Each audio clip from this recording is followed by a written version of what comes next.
There's a well-known story about Rabbi Simcha Bunim. His students once asked him how he managed to live so calmly. He reached into one pocket and pulled out a slip of paper. On it were written the words, "For my sake the world was created." Then he reached into his other pocket and took out a second slip that said, "I am but dust and ashes." He said, "When I feel low, I take out the first slip and remind myself that my life matters. And when I begin to feel too full of myself, I take out the second and remember where I come from. Between these two, I find balance." These two small pieces of paper rest on attention in rabbinic literature. The line, "For my sake the world was created," comes from Mishnah Sanhedrin, where each person is told to see themselves as indispensable to all creation. And "I am but dust and ashes" is Abraham's own self-description in Genesis. Already in those two texts, the tradition refuses to let a person settle into a single, stable self-understanding. You are both necessary and insignificant. It's a lot harder to teach people they're insignificant.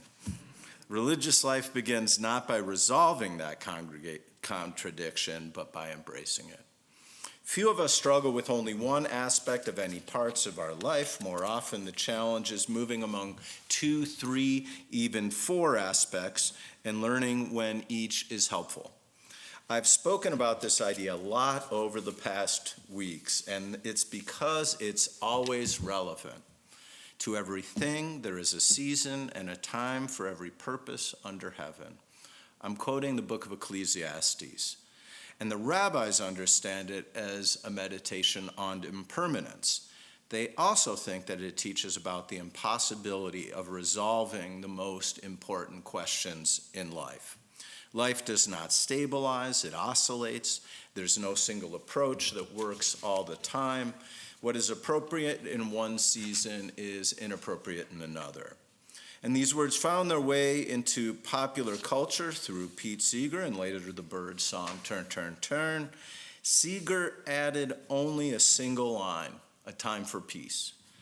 The power of the song is precisely that its ancient insight needed so little revision. The same idea appears in the philosophy of Maimonides in his Hilchot Deot. Maimonides develops what he calls Derech HaEmsait, the middle path. I'll mention as an aside, this is a total ripoff of Aristotle, which he's reading in Arabic. Complete ripoff of the Nicomachean Ethics. But back to the point at hand. Virtue for them is not found at the extremes, but in a balance between two things. Courage lies between recklessness and fear, generosity between wastefulness and miserliness, humility between self-erasure and arrogance. Maimonides is also subtle. The middle is not a fixed midpoint. It shifts depending on the person and the situation. Sometimes a person must lean towards one extreme to correct themselves. Balance is not static, it's an ongoing act of adjustment. And modern psychology has returned to this insight in a different language. Jonathan Haidt argues that flourishing emerges not from maximizing a single value, but from balancing competing dimensions of life. In the happiness hypothesis, Haidt critiques the modern tendency towards excess. Endless achievement and stimulation lead to an unsatisfying life. Instead, he points towards a more integrated life shaped by relationships, meaning, and transcendence. Human beings suffer when one part of the self becomes tyrannical. A person can become all ambition and lose tenderness, all pleasure and lose depth, all discipline and lose joy. And part of what makes this so difficult is that modern culture pushes us towards imbalance. We're encouraged to optimize every moment. Rest begins to feel unproductive. Even leisure becomes performative. We're told to chase success, always more and more and more, faster and faster and faster. But Haidt notes that human beings are not machines built around a single purpose. We're moral and spiritual creatures at the same time. When one dimension overwhelms the other, the soul begins to narrow. A life built entirely around achievement may quietly wonder. A life devoted only to pleasure can slowly lose meaning, and a life focused entirely on control becomes emotionally rigid. So when you place these sources alongside that Hasidic story, a pattern emerges. 2 slips of paper, different seasons of life, a middle path that must constantly be recalibrated, excess keeping us away from a meaningful life. All point to the same idea. Full life is not found at one end of the spectrum. It's found in the movement between or even among more than one thing. Jewish time reflects this as well. 6 days of the week are filled with work, and then there's today. Then Shabbat arrives and counterbalances it. The contrast is so sharp that thinkers like Abraham Joshua Heschel describe Shabbat not simply as rest. It's also a shift from a world organized around control and production to one organized around simply being.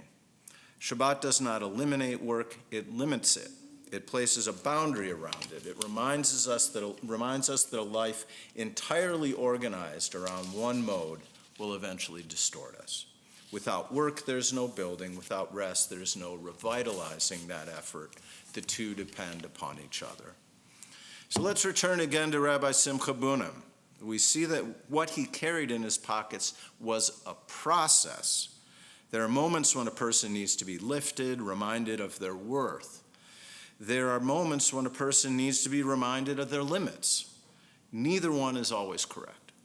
Each is true at different times. The real work is not choosing between them once and for all. It's learning to recognize which one is needed now.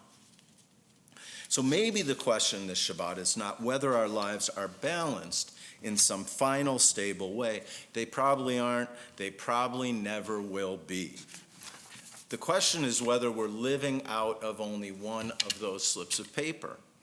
Balance is not something that we create once and for all. It's a practice, a series of ongoing recalibrations. It's a willingness to adjust, never perfectly, never permanently. It's a reaching without grasping. I love that phrase. I learned it from a Sufi teacher. I'm forgetting his name. Maybe I'll remember it. It's reaching without grasping.